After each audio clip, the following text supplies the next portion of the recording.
Un podcast Studio Dilettante.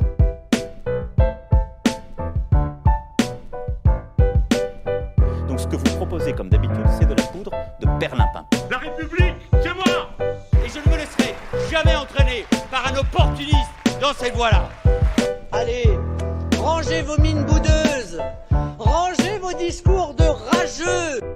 Restons polis, le podcast qui explique calmement la politique.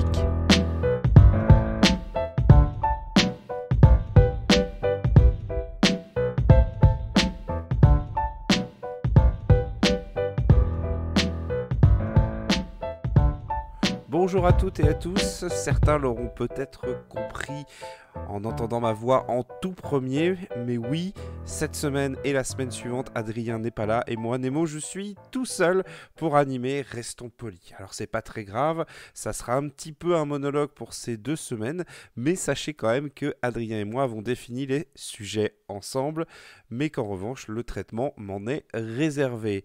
Alors si vous découvrez Restons Polis, c'est exactement comme le dit le générique d'ouverture, on est là pour expliquer la politique de la manière la plus pédagogique, la plus posée possible, en essayant d'éviter les polémiques et les petites phrases qui n'auront pas vraiment d'importance le lendemain où elles auront été prononcées. Là, le sujet pour la polémique, vous allez voir, c'est plutôt pas mal. Allez, je vous laisse écouter la musique et on en parle après. Ce qu'il faut bien savoir, c'est qu'une usine nucléaire, c'est absolument pas du tout dangereux en fait. Ici, ça déconne pas avec la sécurité. Vas-y Patrick, je t'en prie. Chaque tuyau est vérifié toutes les 3 minutes par des ingénieurs en casque jaune. Dans la salle de contrôle électronique, les ordinateurs gèrent les 230 zones de haute sécurité, ce qui prouve bien à l'humanité tout entière qu'une usine nucléaire, c'est pas dangereux. Alors vous me direz, pourquoi mettre en place tant de sécurité si c'est pas dangereux? Eh ben je vais être super honnête avec vous, c'est tout simplement parce qu'une usine nucléaire, c'est un peu dangereux quand même. Voilà, c'était Nicolas et Bruno dans la série de sketchs Les messages à caractère informatif. On va donc parler du nucléaire, et plus exactement le titre de cette émission, c'est le nucléaire, c'est quoi le problème? Et en fait, s'il n'y en avait qu'un seul de problème, ce serait très bien, mais non, le nucléaire, ça pose beaucoup de questions, et je vais d'abord commencer cette émission par une aparté. Alors, à titre personnel, j'ai un bac S, je sais faire des additions, des soustractions, et je sais probablement encore faire une dérivée de fonction, mais je ne suis absolument pas un expert du nucléaire, je ne suis absolument pas un expert de comment fonctionne cette énergie. Je vais juste, en tout cas, essayer de vous parler de l'aspect politique de la chose, parce que le nucléaire, c'est un sujet scientifique, c'est un sujet d'énergie, mais c'est surtout une matière très inflammable en termes de politique. Alors, pour préparer cette émission, je me suis un peu renseigné sur les deux côtés. Parce que oui, il y a clairement deux camps quand on parle de nucléaire. Il y a les pro-nucléaires et les anti-nucléaires. Ça a l'avantage d'être plus simple à comprendre que simplement la gauche et la droite en politique, puisqu'il y a ceux qui défendent cette énergie et cette industrie, et ceux qui y sont opposés et qui militent pour sa sortie, ou en tout cas pour qu'on arrête petit à petit les centrales, voire même qu'on sorte de la manière la plus rapide possible. Alors, cette présentation est un peu caricaturale, vous vous en doutez, puisque c'est difficile de résumer un camp à ceux qui sont pour, ceux qui sont contre. Dans les pour, il y a différentes nuances, il y a différents débats, il y a différentes façons d'envisager les choses, mais dans les contre, c'est encore plus prononcé, puisqu'il y a vraiment plein de gens qui combattent le nucléaire, mais ils le font pas du tout de la même façon. Alors les plus connus et les plus médiatiques, c'est généralement Greenpeace ou les mouvements simplement de sortie du nucléaire, mais il faut savoir que dans ce milieu militant ou milieu politique, tout le monde n'est pas d'accord sur les méthodes à employer. Maintenant, moi je ne prendrai pas parti dans ce débat parce que c'est un des sujets politiques sur lequel je n'ai pas d'opinion. Je l'assume. Ma réponse sur le nucléaire, c'est je ne sais pas. J'ai une inclinaison qui est certaine, vous allez sûrement la comprendre au fur et à mesure de cette émission, mais je n'ai pas d'avis définitif fait. Si je devais en référer à ma famille politique, alors quand je dis ma famille politique, c'est les idées avec lesquelles je me sens le plus en raccord, c'est-à-dire généralement la gauche, en tout cas pour être clair, la gauche France Insoumise, pour donner une idée d'un parti. Clairement, les programmes politiques, en tout cas des dernières présidentielles de ce côté-là, clairement, n'allait pas dans le sens du nucléaire, en tout cas n'allait pas dans le sens dans le renforcement du nucléaire, mais bel et bien vers sa sortie. C'est un point sur lequel j'ai toujours été très sceptique, et c'est là où j'ai eu envie de voir un petit peu les deux côtés, les deux faces, me renseigner. J'ai demandé à des personnes que je sais défendre cette option pour différentes raisons, et j'ai été voir également de la littérature politique sur les opposants. Ce qui est très paradoxal. Et en fait, je vais essayer de reprendre plus simplement. Ce qui est très visible très rapidement, c'est à quel point, en tout cas en termes de communication, les deux camps ne raisonnent absolument pas selon les mêmes modes opératoires. Les pro-nucléaires, en tout cas sur les publications internet, la communication qui est faite, sont beaucoup des gens qui sont scientifiques, c'est-à-dire ce sont des gens qui se basent sur des documents, sur des études, sur des rapports, qui ont un rapport avec la vérité qui consiste à dire nous recherchons la vérité objective absolue et nos études, nos réflexions, notre métier souvent nous amènent à penser que le nucléaire est une solution écologique. Parce que, et c'est là le point commun, c'est que les deux camps peuvent se revendiquer de l'écologie. C'est-à-dire que le mot est parfois pour certains pro-nucléaires, on va dire, un peu teinté d'idéologie gauchisante, de leurs opposants, donc ils sont pas trop à l'aise avec le mot, mais certains disent carrément, mais non, le nucléaire, c'est une énergie écologique, c'est une énergie qui produit peu de CO2 et c'est une énergie sur laquelle on met beaucoup d'argent pour travailler, sur laquelle on met beaucoup d'argent pour essayer de résoudre les différents problèmes et diminuer le risque. Et c'est une énergie qu'il faut donc conserver, encourager. Et la France a raison, puisqu'on est un pays dans lequel l'énergie nucléaire est très développée, et en tout cas c'est quelque chose de très puissant, à la fois en termes de discussion et disons-le de lobby et d'argent, tout simplement. Et ces gens-là sont plus ou moins fiers, en tout cas, de voir cela développer, et ils sont effrayés par le développement des mouvements anti-nucléaires, qui consistent pour eux à provoquer une catastrophe écologique. Mais leur raisonnement est principalement scientifique, avec des documents, avec des études, comme j'ai dit. Donc c'est un camp qui, lorsqu'il est contesté, a beaucoup de mal à comprendre la logique politique qui est souvent mise en avant dans l'autre camp, je vais y venir, puisque c'est un camp qui vraiment se pose beaucoup la question des faits, de la vérité, et a l'impression, ou en tout cas parfois même la certitude, d'être du côté non pas du bien, mais du juste. Pas du juste au sens c'est juste, c'est équitable, mais du sens du juste, j'ai les faits avec moi. Par exemple, si vous regardez un ciel bleu, le bien, ce serait dire que c'est bien que le ciel soit bleu. Le juste, ce serait dire le ciel est objectivement de couleur bleue. Donc voilà. Donc c'est pour ça que la contestation le dialogue a parfois beaucoup de mal à se faire. En ce qui concerne les opposants, comme je dis, on est beaucoup plus dans de la politique. On voit Greenpeace, par exemple, qui est certes une association, mais qui a une action politique. On retrouve bien entendu le principal parti écologiste en France, qui est Europe Écologie Les Verts. On retrouve des mouvements associatifs, militants, qui appartiennent très souvent à la gauche, voire même à la gauche de la gauche, si on pourrait qualifier ça comme ça.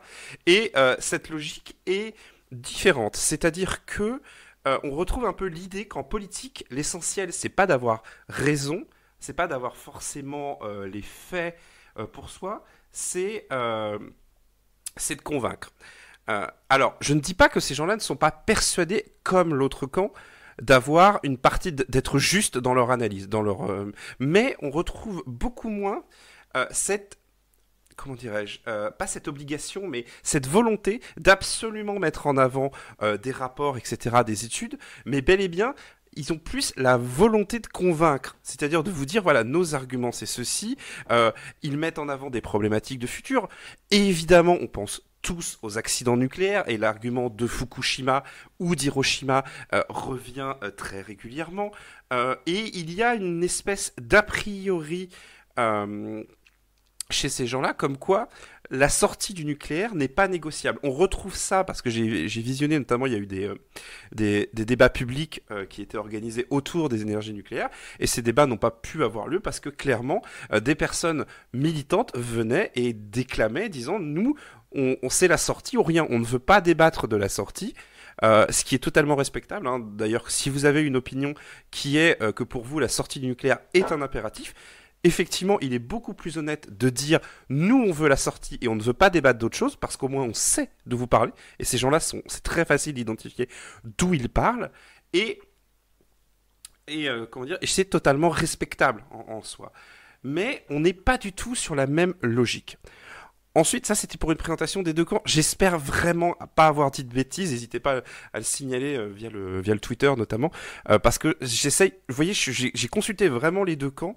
Alors pour être tout à fait honnête, le camp pro-nucléaire m'a sans doute plus convaincu que le camp anti. Parce que ils ont une logique qui est assez similaire à la mienne, c'est-à-dire que le fait de produire des documents, de produire du contenu je vais pas dire argumenté parce qu'en face il y en a aussi, mais il y a leur principale qualité selon moi, c'est cette envie de prouver qu'ils ont raison par des faits, par des études. Et ça c'est quelque chose qui me parle énormément. Et par contre, leur gros défaut, c'est qu'ils n'ont pas la qualité de communication de leurs adversaires. Mais c'est quelque chose sur lequel je suis beaucoup moins sensible en fait. Ceci dit, on pourrait retourner, donc pour moi les anti sont beaucoup plus forts sur la communication et beaucoup moins sur la présentation de leurs faits, de leurs études, et pas de leurs faits, mais de leurs études, de leurs documents, etc. Mais ce n'est pas la même stratégie de communication. Ce n'est pas la même stratégie dans les deux cas, et je serais bien en peine, moi, de dire qui a raison, qui a tort. On en arrive du coup à, pour moi, ce qui est la question centrale du entre guillemets, problème avec le nucléaire, c'est que c'est une question de confiance. C'est-à-dire que vous avez un camp qui fait confiance aux institutions, qui fait confiance par exemple à une autorité qui s'appelle l'autorité de sécurité nucléaire, l'ASN. Lorsque l'ASN dit le réacteur, enfin Fessenheim, qui est une centrale dont on a arrêté le premier réacteur, Fessenheim est une bonne centrale, il n'y a pas de problème, le risque est pas là, et ben ces gens-là vous dire, vous voyez, l'ASN, en plus, ils vont vous remettre dessus le fait que c'est une autorité sévère, parmi les plus sévères au monde. Ils vont vous dire, bah vous voyez, l'ASN l'a dit. Tandis que de l'autre côté, on va avoir un discours d'analyse des politiques publiques qui vont vous dire, oui, l'ASN vous dit ça, mais qu'est-ce qui s'est passé lors de l'incendie d'une usine à Rouen? On a eu un discours mensonger des autorités. Et de toute façon, les autorités vous mentent, ou en tout cas ne vous diront pas toute la vérité, parce que le nucléaire met en jeu beaucoup d'argent. Parce que c'est vrai, hein, le nucléaire met en jeu beaucoup d'argent et qu'il est très puissant. On y reviendra notamment dans notre émission de la semaine prochaine, je tease un peu, mais notre Premier ministre a notamment travaillé pour le nucléaire. Et les débats sur le nucléaire sont généralement politiquement assez bloqués. C'est-à-dire que le lobby du nucléaire est quelque chose de puissant. Est-ce que c'est quelque chose de puissant au service d'une vraie industrie indispensable pour le pays ou au contraire d'un véritable danger? Encore une fois, je ne peux pas me prononcer. Mais on en revient à ce problème de confiance. Le nucléaire, c'est sur cet aspect du problème, on en revient à vraiment, c'est est-ce que j'ai confiance en l'autorité? Est-ce que ce qu'on me raconte est vrai? Est-ce que je veux bien le croire? Là, on est actuellement, le jour où j'enregistre, on est le 26 février. Il y a la crise du coronavirus on est en plein dedans. Et la question, si jamais pour le traitement de ce genre de choses, c'est est-ce que je fais confiance aux autorités ou pas? On en est un peu là, on commence à avoir un peu cette musique là. C'est pas pour dire que ceux qui n'ont pas confiance aux autorités pour dire la vérité sur le nucléaire ont tort, ou que ceux qui ont dit regardez, les opposants sont idéologiques, ils n'ont aucun fait, dans la réalité, le nucléaire c'est quelque chose de bien, ont raison aussi. Voilà, c'est très difficile de pas prendre parti, et parfois même, je dois dire que c'est quand même très difficile de pas avoir envie de prendre l'un pour taper sur l'autre, parce que d'un côté comme de l'autre, il y a quand même beaucoup, on va pas dire d'agressivité, mais de détestation. Parce que le débat dure depuis très longtemps. Donc voilà, le nucléaire, c'est un sujet complexe. Et la seule chose sur laquelle je peux vous encourager, c'est d'aller regarder les deux camps. Je l'ai fait. Alors ça n'a pas forcément changé grand-chose à mon opinion. Ça a peut-être un peu bougé l'aiguille. Mais je trouve que c'est une démarche intéressante parce que déjà, on apprend plein de trucs. En termes scientifiques. Et en termes politiques, c'est très intéressant de voir à quel point la raison politique, la logique politique n'est absolument pas la même que la logique scientifique. La politique est une science, mais ses conséquences, elles, ne peuvent pas être déterminées par des calculs. Donc, comme je disais tout à l'heure, en politique, avoir raison, ça ne compte pas. Ce qui compte, c'est convaincre. Et toute la question est là. Est-ce que le nucléaire convainc encore, au-delà des faits, au-delà des chiffres? Les chiffres sont là pour aider à convaincre, mais un bon chiffre ne fera jamais la décision. Et c'est quelque chose dont il est assez aisé de comprendre que quelqu'un qui a une pure logique scientifique ait du mal à accepter. Donc voilà, on est sur un problème complexe, on a beaucoup de renseignements qui sont là, il ne faut pas hésiter à aller voir les milieux militants des deux côtés, parce que c'est un débat passionnant, et c'est pas un débat sur lequel on est forcément raccord avec sa propre famille politique, et surtout, là, j'ai dû le présenter en 15 minutes et je vais m'arrêter là, mais c'est un débat dans lequel il y a énormément de nuances. Je mets un dernier exemple pour dire à quel point la question de la confiance est centrale, sans mauvais jeu de mots. Voilà, c'était pas fait exprès, mais il y a un indicateur des incidents qui existe pour...